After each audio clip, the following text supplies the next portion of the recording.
L'Union africaine et l'ONU conviennent de s'associer au processus de dialogue au Soudan. Les deux organisations internationales visent à amener les Soudanais à mettre fin à l'impasse politique actuelle et à rétablir un gouvernement de transition dirigé par des civils. L'objectif de ce partenariat est de rétablir l'ordre constitutionnel devant conduire à des élections libres et équitables. L'Union africaine et les Nations unies ont indiqué qu'elles assureront uniquement l'arbitrage dans ce dialogue qui doit rester intersoudanais.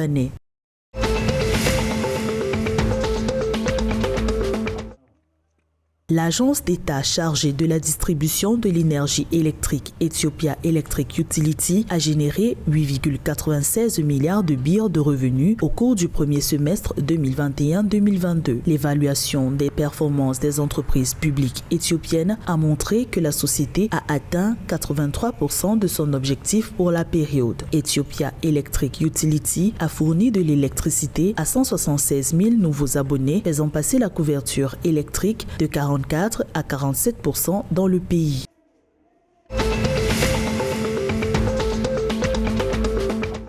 Dans le but de préserver son pays des répercussions économiques de la guerre en Ukraine, le président djiboutien Ismaël Omar Guelleh a défini un plan d'action contre l'inflation. Le chef d'État a ainsi instruit une subvention étatique sur les produits de première nécessité et un contrôle rigoureux sur les tarifs pratiqués sur les marchés. Il a aussi exigé la prise en charge de 10 000 familles issues de la frange communautaire la plus modeste du pays.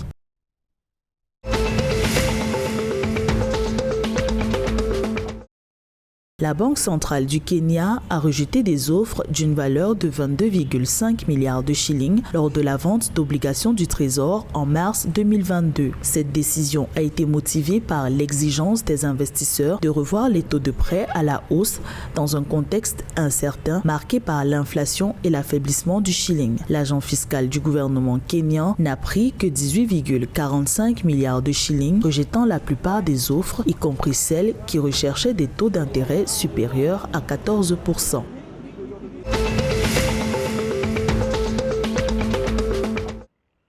La Tanzanie a enregistré 294 projets d'investissement pour une valeur d'environ 8,1 milliards de dollars entre mars 2021 et février 2022, selon des indications du gouvernement. La ministre de l'Investissement, de l'Industrie et du Commerce, Ashatu Kijaji, a annoncé que ces investissements devraient produire 62 301 emplois pour les Tanzaniens. Ces performances sont à mettre à l'actif des efforts de la Tanzanie en faveur de l'amélioration du climat des affaires depuis l'arrivée au pouvoir de la présidente Samia Suluhu Hassan.